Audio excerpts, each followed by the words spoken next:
Operation सिंदूर के बाद कल पहली बार जम्मू जाएंगे PM Modi. Chenab railway bridge का करेंगे उद्घाटन। कटरा से श्रीनगर के बीच वंदे भारत ट्रेन को दिखाएंगे हरी झंडी। पीएम मोदी के दौरे को लेकर के कटरा रेलवे स्टेशन पर सुरक्षा कड़ी की गई है। पीएम मोदी कटरा में 46,000 करोड़ रुपए की परियोजना की देंगे सौगात। कटरा रेलवे स्टेशन पहुंचे केंद्रीय मंत्री जितेंद्र सिंह और मुख्यमंत्री उमर अब्दुल्ला। प्रधानमंत्री मोदी के दौरे से पहले तैयारियों का जायजा लिया। उमर अब्दुल्ला बोले, कटरा से श्रीनगर ट्रेन चलने में सबका फायदा होगा, इससे अर्थव्यवस्था और पर्यटन को गति मिलेगी। केंद्रीय मंत्री जितेंद्र सिंह बोले, अब कटरा से सिर्फ 3 घंटे में तय होगी श्रीनगर की दूरी। पर्यटन और अर्थव्यवस्था को बहुत फायदा मिलेगा। रविशंकर प्रसाद के नेतृत्व वाला सर्वदलीय डेलीगेशन बेल्जियम में है। ब्रुसेल्स में यूरोपीय संसद की उपाध्यक्ष और एशिया मामले की प्रभारी क्रिस्टल शाल्डेमोस से मुलाकात हुई। दिल्ली लौटने के बाद बीजेपी सांसद अनुराग ठाकुर बोले, अधिकतर डेलीगेशन का नेतृत्व विपक्षी सांसदों ने किया। इसे भारत में एकजुटता के साथ आतंक का मुकाबला करने का संदेश दिया। पाकिस्तान से बातचीत की संभावना पर बोले कांग्रेस नेता सलमान खुर्शीद, आतंकवाद के साथ बातचीत की कोई संभावना नहीं है। सर्वदलीय डेलीगेशन में विदेश गए थे खुर्शीद। जासूस भाई कासिम और हसीन को पुलिस रिमांड 7 दिन बढ़ी। पाकिस्तान के लिए जासूसी करने के आरोप में राजस्थान के डीग जिले में गिरफ्तारी हुई थी। कोच में दिल्ली पुलिस के स्पेशल सेल का बड़ा खुलासा। कहा कि पहलगाम हमले के बाद पाकिस्तान में अपने हैंडलर्स को दी भारतीय सेना की जुड़ी सेंसिटिव लोकेशन की जानकारी। पाकिस्तान के लिए जासूसी के आरोप में गिरफ्तार राजस्थान के पूर्व मंत्री के सचिव शकूर खान पर बड़ा खुलासा। ऑपरेशन सिंदूर के वक्त आपातकालीन कंट्रोल रूम में थी शकूर की तैनाती। शकूर खान पर कंट्रोल रूम की जानकारी पाकिस्तान से साझा करने का शक। शकूर से पूछताछ के साथ घर की तलाशी भी होगी। पाक जासूस हसीन से पूछताछ में बड़ा खुलासा हुआ। आईएसआई के इशारे पर स्लीपर सेल का बड़ा नेटवर्क तैयार कर रहा था। हसीन ने आईएसआई को 4 भारतीय नंबर पर दिए हनी ट्रैप के लिए। इन्हीं नंबरों का इस्तेमाल कर रहा था पीआईओ। 2 से 3 बार पाकिस्तान भी जा चुका है हसीन। जम्मू कश्मीर में 8 जगहों पर एनआईए की रेड। आतंक से जुड़े मामले में एनआईए की छापेमारी। शोपियां, सोपोर, पुलवामा, कुपवाड़ा में रेड। बेंगलुरु में भगदड़ के बाद भी जारी रहा सम्मान समारोह। Deputy CM DK Shiv Kumar ने आरसीबी टीम को किया सम्मानित। चिन्नास्वामी स्टेडियम में आरसीबी टीम का हुआ सम्मान। बेंगलुरु भगदड़ और मौत पर जमकर के सियासत। बीजेपी ने मांगा सीएम और डिप्टी सीएम का इस्तीफा। कर्नाटक सरकार पर लापरवाही का आरोप लगाया।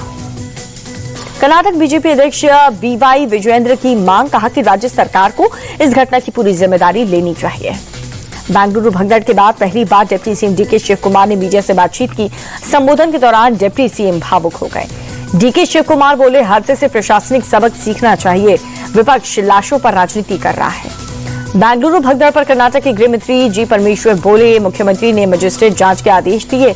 जो भी जिम्मेदार पाया जाएगा उसके खिलाफ कार्रवाई की जाएगी। बेंगलुरु भगदड़ में मारे गए लोगों के परिवार की मदद के लिए आगे आया आरसीबी मैनेजमेंट। हर परिवार के लिए 10 लाख रुपए के मुआवजे का ऐलान किया। अयोध्या में रामलला की प्राण प्रतिष्ठा के बाद राम दरबार की प्राण प्रतिष्ठा। पूरे परिवार संग मंदिर में विराजे प्रभु श्री राम। अभिजीत मूर्त में राम दरबार की प्राण प्रतिष्ठा। मंदिर के प्रथम थल पर बना राम दरबार। राजा राम के साथ माता सीता, तीनों भाई और हनुमान जी भी मौजूद। राम दरबार समेत 8 विग्रहों की भी प्राण प्रतिष्ठा। वैदिक मंत्रों से गूंजा राम मंदिर परिसर। अनुष्ठान में 101 वैदिक आचार्य का मंत्रोच्चार।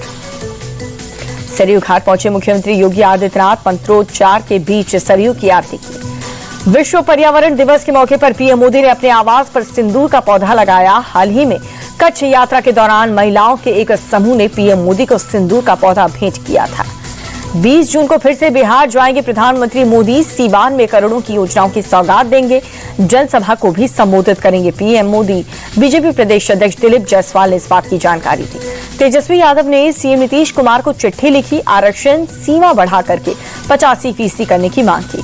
पटना में फिर से सड़क पर उतरे छात्र। सरकारी नौकरियों में डोमिसाइल नीति लागू करने की मांग को लेकर के प्रदर्शन हुआ। पुलिस ने बैरिकेडिंग करके सीएम आवास की ओर बढ़ने से रोका।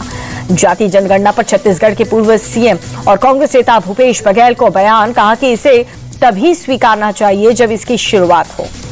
बूंदी दौरे पर राजस्थान के मुख्यमंत्री भजनलाल केशव राय मंदिर पहुंचकर के पूजा अर्चना और आरती की। टीएमसी सांसद महुआ मोइत्रा ने की शादी। बीजेडी नेता पिनाकी मिश्रा के साथ शादी की। दोनों ने जर्मनी में रचाया ब्याह।